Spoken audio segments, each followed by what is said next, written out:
Okay, so week number 5, risk management. Different setup, less perspective, more slides, more focus on trading view as well, because we need to get really practical. As I told you at the beginning, we are getting more and more practical.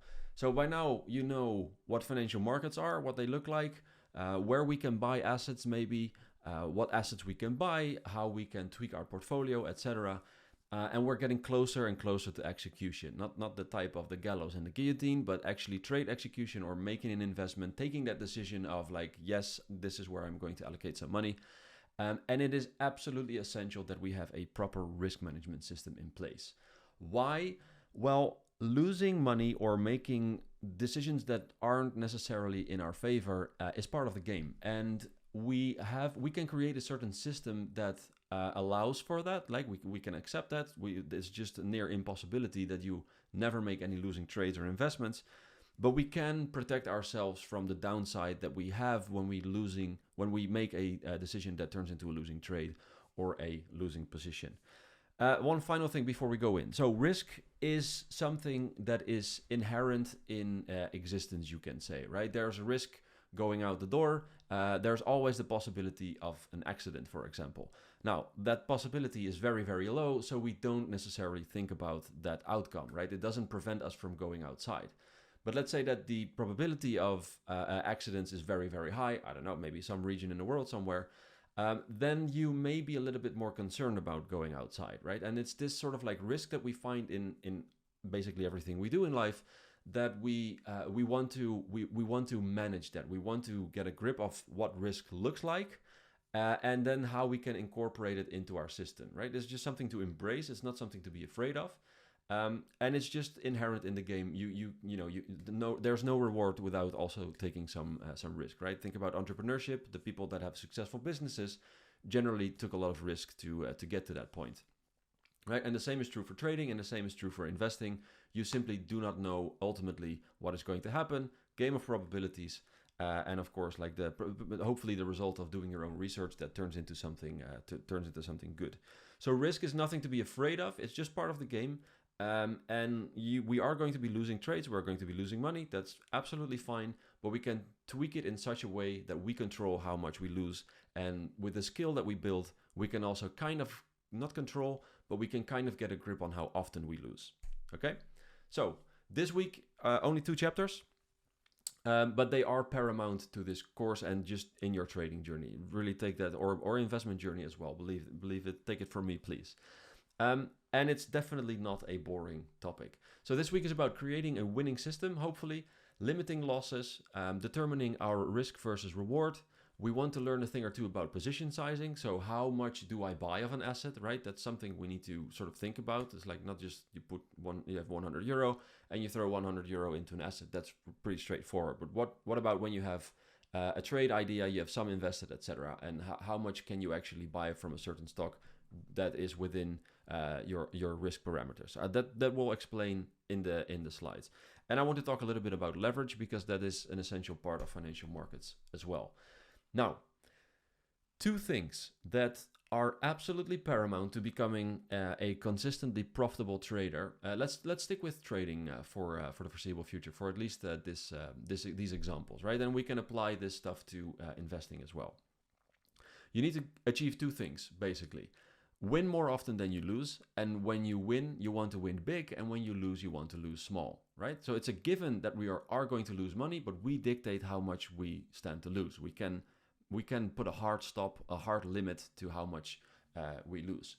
Another way of putting this is that we need to be right more often than we're wrong. So this comes with skill, right? The more you look at the markets, ultimately your decision making is going to be such that you're more often right than you're wrong on a certain trend direction, or like a trade idea or a certain price projection. And yeah, that just comes with skill. So we need to build that skill set. That's obviously paramount to this. So and the other one is cut your losses short and let your winners ride. So it's a very famous saying within the stock markets, and that's kind of where you want to get to. And keep this in mind, because later I will show you in an example of a system. Let's go back before I give you too much impulse. So that you can actually create a winning system where the parameters of the system are such that this actually comes out in practice. Okay, we'll get to that. Okay, so what about stopping your losses? So preventing more losses than you actually want. There is a mechanism within financial markets that does this automatically for you. Especially in trading, this is popular. And it's a point that you can dictate. You can say like, okay, until here and no further. So we buy something, but price, we buy something and we think it goes up, but then it goes down. There comes a certain point where maybe you should say goodbye to that decision or close your trade or sell your investments, etc. And a stop loss mechanism is something that does this for you. So it stops you from losing more money than you plan to, right? There's a very famous book, How to Make Money in Stock Markets. We did this in the podcast session, by the way. We talked about this. And the strategy there basically was for investments like regardless of circumstances or fundamentals, etc. If our position goes down further than 7 to 10%, probably depending on the investment, 7 to 10% out of my head it was, then we say goodbye to our investment and we cut our losses. Just regardless. And we don't care what happens. That is just like an unforeseen big loss. And something somewhere must have been wrong, like we haven't seen it or etc. And we just close the position. Yes, you take a loss, but it sticks with that loss, right? And if you look at stocks recently, for example, Meta, Facebook, they had like very, very big double-digit drawdowns, and that's just something that you just really don't want to be in. That's really like this, like it's destruction for your portfolio, right? And especially if you think about your 30-year in the future self. With this stop loss mechanism, we can create a system of rules, and it also helps from preventing. It also prevents, making emotional decisions when you make a trade, and this will become apparent when you actually start trading. When you enter a trade and the position starts running, but price goes against you, it goes down when you want it to go up. What do you do? If it, do you close it immediately? Do you close it at 1%? Do you close it at 5%? And the stop loss, just if you have a plan beforehand, it just says like, when the price goes there, I want to be out of the position, and I put my stop loss there, and then I say goodbye to the position. I was wrong, and it's an opportunity for me to see what I did wrong, what I could have done better, and how I could have prevented that loss. Like that's the game we're going to be playing.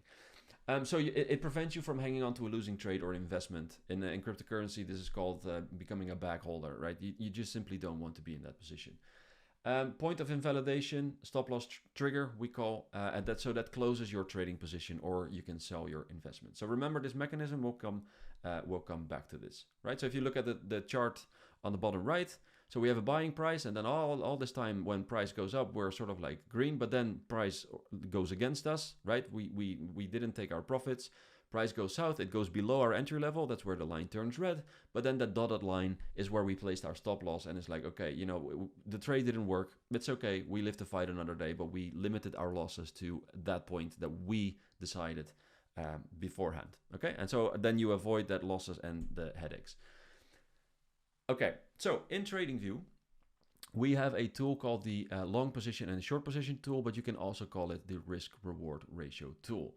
So over here, I've got a chart of uranium, and basically this would be a decent trade idea for uranium. So the middle line, let me zoom in on the green and red field over here. Let's not yet. So we have the middle line where red goes into green, or green goes into red. That's the entry where we, on the right, you can also see 21.22. That's where we sort of like enter a trade, right? We think like for some reason, for some technical reasons, we did our technical analysis, we think 21.22, that's a good level to buy. When we do this, when we're trading, we kind of just want to know what happens when we're wrong and where are we wrong. And we call this an invalidation point for our thesis, for our trade.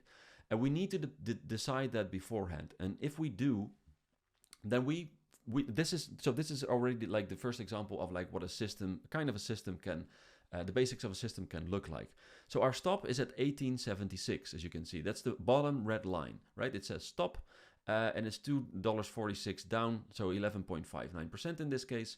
And when price would go to that level, well, then we close our position. Our stop loss gets triggered. We close our position, and we will prevent ourselves from potential even further downside. Right, and then we have the upper line at the top, so 27.65. This is where we take our profit. Now the ratio between the red area and the green area, the ratio between that is what we call the risk reward. So we have a risk in this case of 11.59%, and we have a reward of 30.3%. That's in simplistic terms how you can look at this. And so If you calculate that, so the ratio of that, it says in the middle, it says 2.61. That is our risk-reward ratio, right? It's pretty straightforward, but you'll hear this term a lot. Like, what is the risk-reward ratio? And you need to be thinking about this constantly. Like, what is the risk? What is my potential reward? How do they equate? Is it 50-50? Do I stand to, risk a very tiny amount for huge gains, or the opposite, right? Do I stand to lose a lot for minimum gains? This is what we need to be playing. So zooming in.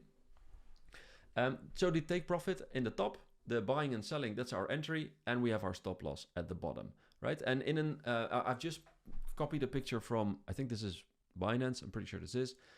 So this is what an order, like if we want to make a trade, this is what an order form looks like. We'll look at this more next week in depth. But so for example, at the top, just like, so look at, you have price, you have size, and then there's a box tick that says TP and /SL. So that stands for take profit and stop loss. And we can provide that beforehand before we, as you can see, open a long or open a short position, right? So we predetermine where we want to enter the trade. So on the top left, you see limit. It's a square that is red in circle, right? We provide a limit price. More on that next week, but we provide a price at which we want to buy. Then we provide the details of our take profit and stop loss. And then we open or close or open a long position or open a short position, right? So we have several steps. We have technical analysis on our chart. We have an entry point, which we think is a good entry point, 21.22. But we also want to be out of the trade if it really goes the opposite direction. And our stop loss is at 18.76 and the target is at 27.65. So this data that we got from this field, we would provide it in this entry form, and voila, we are in a trade. And we just simply wait what happens, and we can manage a trade. We'll also talk about that next week. But this is the basic idea of opening a trade and actually seeing it come to fruition. And obviously, if you are right more often than you're wrong, and these scenarios do play out as in this scenario over here, well, then ultimately you're going to make money, right? And if we look at this risk-reward ratio, if every time the risk is lower than the reward, well, then you structurally make money and your losses are smaller than your winners, right? Simplistic. I'm going to go deeper in this in a second. So I hope that is clear. Now, Edgewonk is a trading journal platform. It's really, really powerful. It's really good. And not a paid promotion or anything, but they have a math cheat sheet, which is super famous by now. But I just want to highlight that the risk-reward ratios, you will hear often online, like, oh, we need to trade with a risk-reward ratio of 3, right? And then people draw this thing on their chart and it's like a risk-reward ratio of 3. And enter the trade and have a certain stop loss at a certain point, and then just a random take profit somewhere.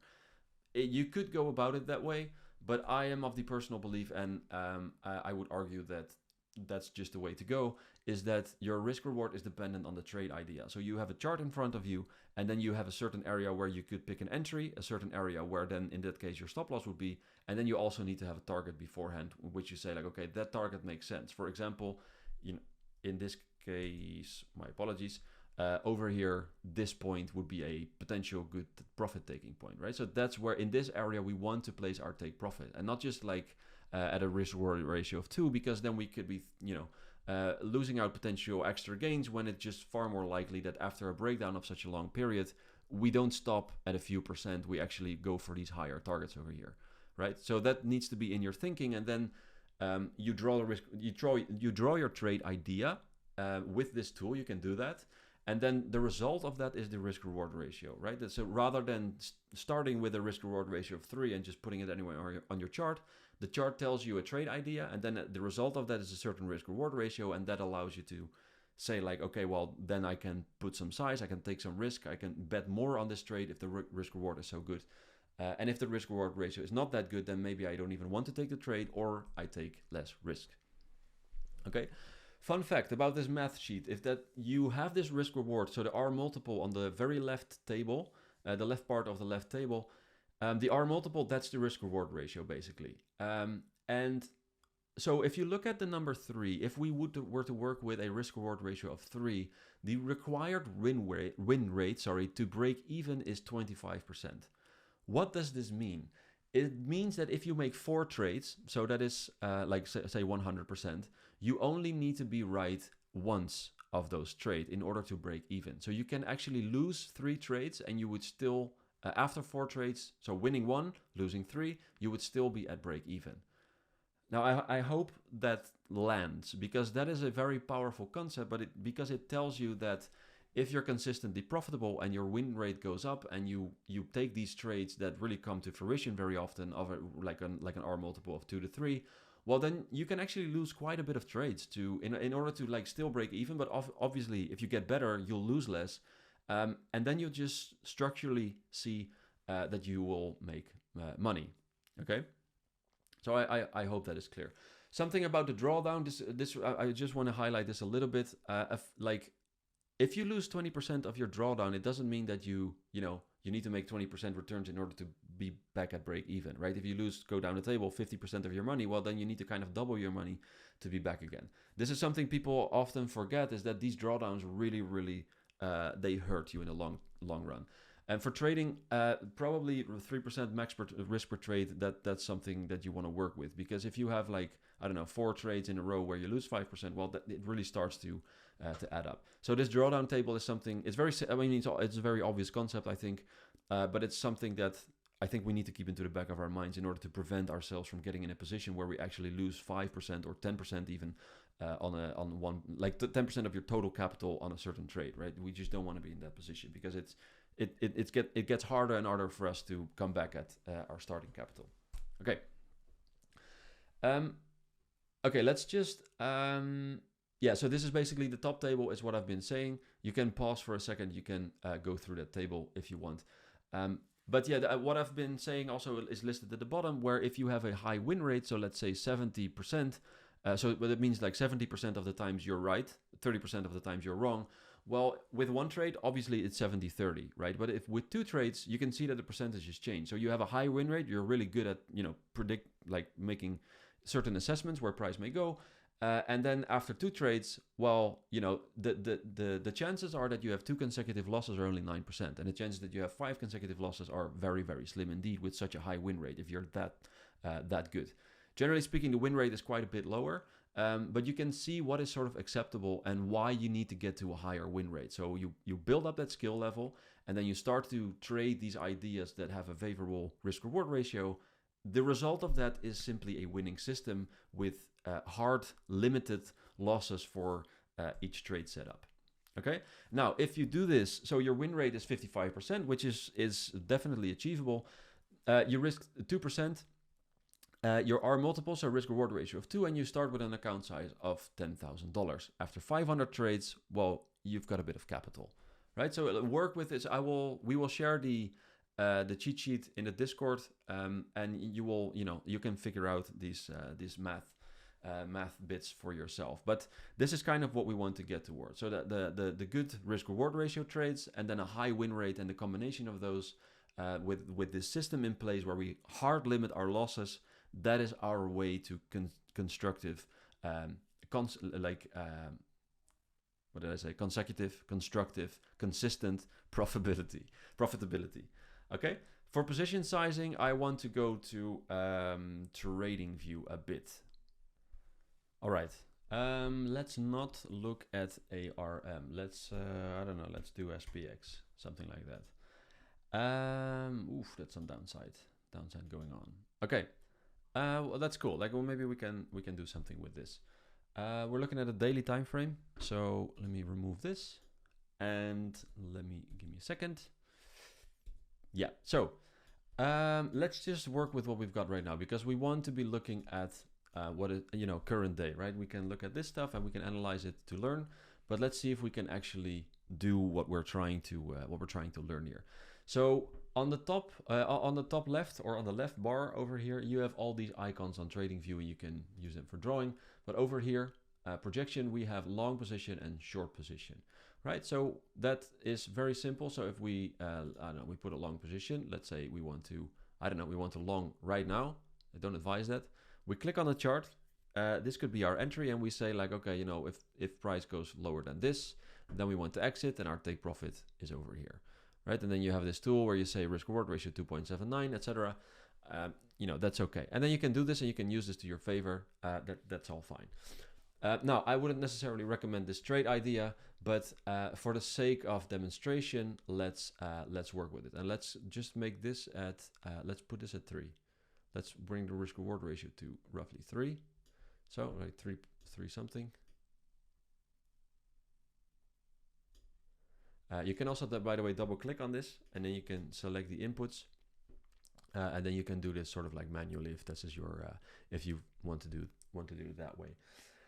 Now, what we want to talk about is position sizing. So let's say that we have, let me move this to where we are right now. So let's say that we have, and I'm just going to type this out. So we have price, we have our trade idea, and now we want to say like, okay, what are we going to do? What we can do, and usually in the lectures and stuff, I like to type this out. So we have our starting capital that we are allocating for trading, or it can be your investment portfolio. And let's say that it is $100, right? Now, something that we want to determine is our risk, a risk amount. So a risk per trade, like how much do we want to lose if our trade idea is wrong and price doesn't go up as we sort of like want it to go over here to our take profit, but it just keeps crashing down and it crashes all the way to our stop loss, right? How much do we want to lose if that happens? And this is where this risk amount comes from. This like 1%, 2%, 3%. And if that sounds low, trust me, like test those parameters and see how fast it goes if you have multiple losers in a row. Like your capital really depreciates quite quickly. So I can first type risk percentage. So let's make that, oops, sorry. Risk percentage for this trade, 1%. It also keeps the calculation easy. But when our stop loss gets triggered, we want to lose no more than 1% of our capital. So what is the risk amount in this case? Well, that will be $1 because 1% of $100 is $1. So in this case, something happens, something like this, right? I don't know, first we seem to be right, but then boom, price crashes down.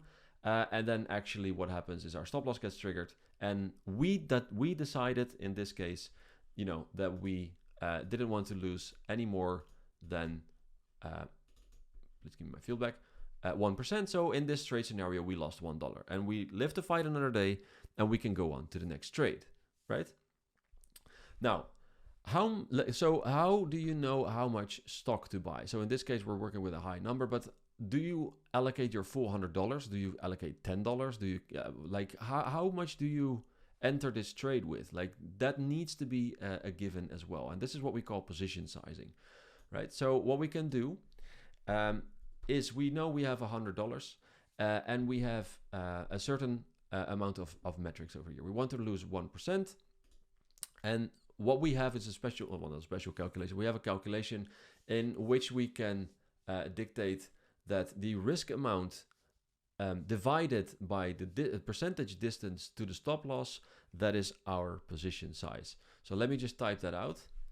So we have our risk amount divided by percentage distance to the stop loss. Okay, so what is that? The risk amount we know, that's $1. So bear with me, $1. And then divided by the percentage distance to the stop loss. Well, that's obviously we can find in this tool, and that's 1.6%, as you can see here in the center. So we need to divide $1 divided by, and we do that via this method. So divided by, sorry, what was this? 1.6. There we go, 1.6, and that gives us our position size for this trade. So let me just calculate this. So 1 divided by 0.016, and that will be $62.50. Okay, so that means that when we enter this trade, we can buy $62.50 worth of S&P. Let's say that they are S&P tokens, right? We can, for this trade idea, we can spend $62.50 on the S&P tokens. Okay, so forget about the tokens. I'm just going to make it more complicated. Whatever asset you're looking at, if you make this calculation, this calculation ensures that you know your position size. So what happens? We go enter our trade, right? Our amount that we're going to buy is $62.50 worth. Our stop loss is at a certain level, our take profit is at a certain level, and we know exactly what we stand to lose and what we stand to win. But the fact of the matter is, and this is why this risk management part is so crucial, with a $62.50 position size, if price goes to our stop loss, we lose $1. That's a given. That's a hard fact that there's things as slippage and fees that we need to pay. But just for the sake of the demonstration, it's a hard stop. And when our stop loss gets triggered, we lose $1. And that's 1% of our total capital. Okay? So repeat this. I will repeat this in the lecture as well. It's also in the sources. But this is the example. This is how you want to be doing this.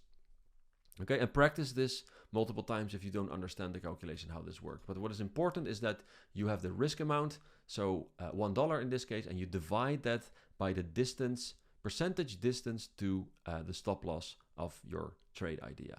Okay, that should be clear right now. Okay, going back to PowerPoint. Let me DJ my way there. I will go back to the chart in a second, and we can do another example, because it's curious that we had $100, but we're going to spend for one trade, we're going to spend $62.50 worth, right? How does that work? We'll come back to that.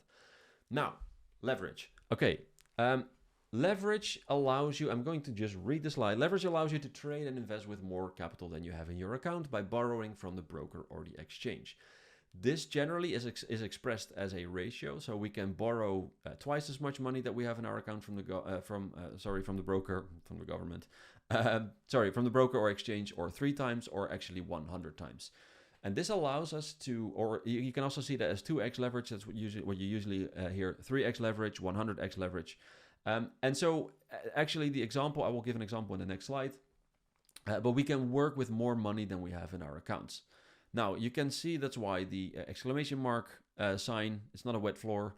It's about the warning for leverage. If you increase your capital by 100 times and you have 100 times more money than you actually have, what you borrowed, you can already feel that is a bit risky, right? So we'll come back to that. So what does this look like? On the left, above me, you have your exposure and your capital required. So your exposure is, for example, I want to make a trade. I have $100 in the account, and if I want to get 100% exposure, so fully allocated, the total amount of capital that is required is 100%. I'm just going to put my money. That's all I have. It's what I put there, and you can see the pyramids are balanced. Now, when you use leverage, you use less money of yourself, and you actually borrow money to achieve what you want to achieve in exposure. So you have, let's say, I don't know, in this case, it can also be like you have $100 in your account, you want $100 exposure, but you can actually borrow money from the broker exchange, and you will have more of your own capital to work with somewhere else, right? So you require less capital, or that's also margin, in order to open up a certain position. Now, the risky side of leverage, before we get to the practical side. Let's say that you have $100 capital, 100x leverage, you can actually work with $10,000. Now, before you think like, holy hell, I'm going to get rich tomorrow, it works to the upside, but also to the downside, right? $100 capital, in this case, let's stick with the position size. We have $100 capital, 1x leverage, so we just use 100% of our own money. Our position size is $100. Now, let's say that price, whatever asset we buy, price goes down 1%. Well, we're basically at a 1% loss, which would be $1, right? And that's sort of like, that's okay. So let's say we buy some Bitcoin, we spend $100 on it, it goes down, you look on your app, and you see, whoa, Bitcoin went down 1%, I'm down $1. This changes when you start using leverage. So if you work with 100 times leverage, and then your position size, instead of you investing $100, but you still, remember, you have $100 in your account, but you invested $10,000 because you borrowed the other 9,900, then price moves down. Well, you make a 1% loss on that 10,000 and not on your 100. Now, what is 1% on 10,000? Well, that is $100. Meaning that if you open up a position with like a full size position with 100x leverage and price goes against you only 1%, you will have lost all your money. And that is where the term liquidation comes from. And you will get a nice email in the case of crypto exchanges where it says liquidation issue or a notification. And those are not the emails that you want to get. Trust me. right? So again, a $100 capital, you use 100x leverage, position size is then 10,000. Then like obviously also a 1% up move results in $100 profits, which means you actually made 100% profit on your account. But just look at the downside of this. 1% down move is enough to already completely wipe away all your capital when you open up a position size that big. So this is the risky side of leverage, and we want to stay away from these practices. So it can be extremely risky, but it can also be extremely practical, and that depends on position sizing. By sizing your position, let me just close my window because for some reason the sun decided to come out. I was already there, but now the clouds went away. Anyway,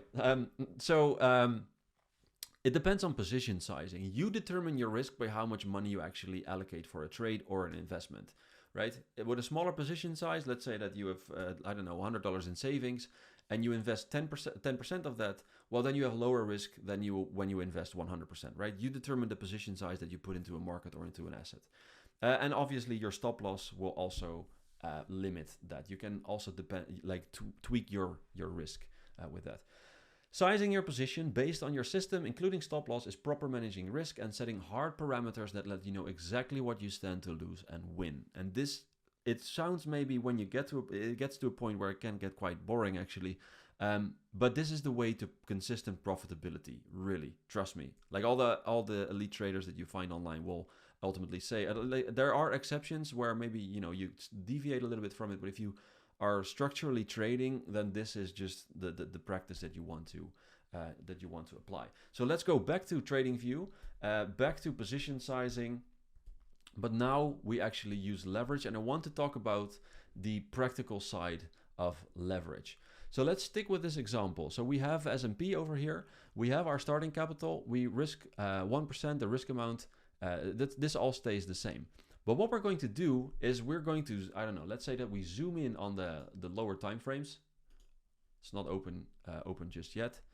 We zoom in on the 15 minutes and we say our technical analysis. Wait, let me just clean this up a little bit for you. Let's put this here. Then we go to the 15 minutes. Clean this up even more. Right, we have a trade idea and we say, look, okay, let's say that price is still, around this area. So we say this is a buying zone, and let's just pretend for a second that it's not below the buying zone just right now. Let's say that this is our buying zone. I don't know. We can let's actually do this. Like it's because I saw a lower low here. I saw a low here. So we say, this low over here, this was a previous low after which a huge reaction followed. So this low is significant over here. We have this low, but now we're revisiting this area, and maybe some indicator tells you that we're very oversold right here. So what we're going to do is we're going to enter the trade. We're going to switch this, right? We're going to enter the trade right here. But what we're going to do is that we're actually going to place our stop loss very, very, very tightly. Let's keep it a bit realistic. Let's say we put our stop loss here. For whatever reason, we decide to place our stop loss here, and our target remains the same. We think that ultimately we bounce back all the way to this level, right? If that's what, I'm not saying that this is a proper trade idea, but just for the sake of demonstration, this is what we're going to do. Okay, now let's see what happens to the calculation. We have $100 capital. We still want to risk 1% of this trade. If you have more conviction, well, then you can, ramp that up a little bit. But for this, I would say, okay, let's stick with 1%. Stop loss gets triggered. We lose $1. The calculation, again, risk amount, there's $1 divided by the distance to the stop loss. But obviously, the distance to the stop loss has changed right now, right? So now it's only 0.28%. And before, it was a little bit more. So let's make that calculation again. So 0.28%. Bear with me. These are highly unscripted videos. So we have $1 divided by 0.0028. Now, all of a sudden, the result of this is 357.14, right? So if you make that calculation, all of a sudden we can open this trade with a position size of 357.14 cents. But wait a minute, we only had like $100 into our account. How does that work? Well, this is where leverage comes into play. And you will see that yes, we use leverage. Our position size is way bigger than the money that we have in our account, but we still have a 1% risk that when our stop loss gets triggered, we still only lose $1, right? Obviously, when we're right, we make these profits not on $100, but we make it on $357, right? And I'll let you figure out for yourself then what then happens if you can, maximize your the tightness of your stop loss. It doesn't mean that every trade you're going to put a tight stop loss. No, I mean, there are going to be situations where you just know, like, my stop loss can be very, very tight here. And we want to get to a point where we don't work with a stop loss that is this wide, resulting in a position size of, like, I don't know, maybe $5. And then we make these, like, let's say that we were right and we make these profits, so 4.82% on $5. Well, that's not really as interesting as making 4.82% on $357, right?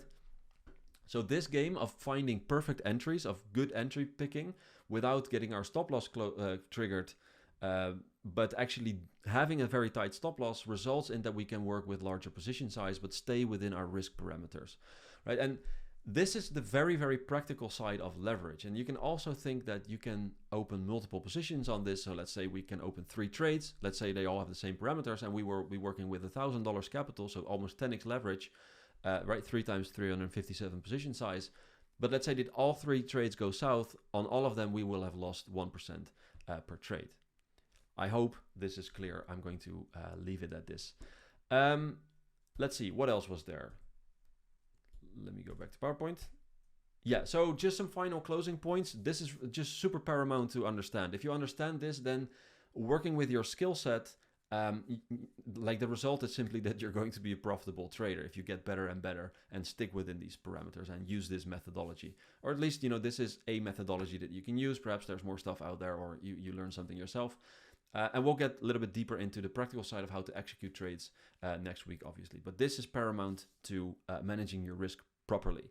So, perspectives, build your skill, increase your win rate, and ultimately you will see that you create a system for yourself with hard parameters.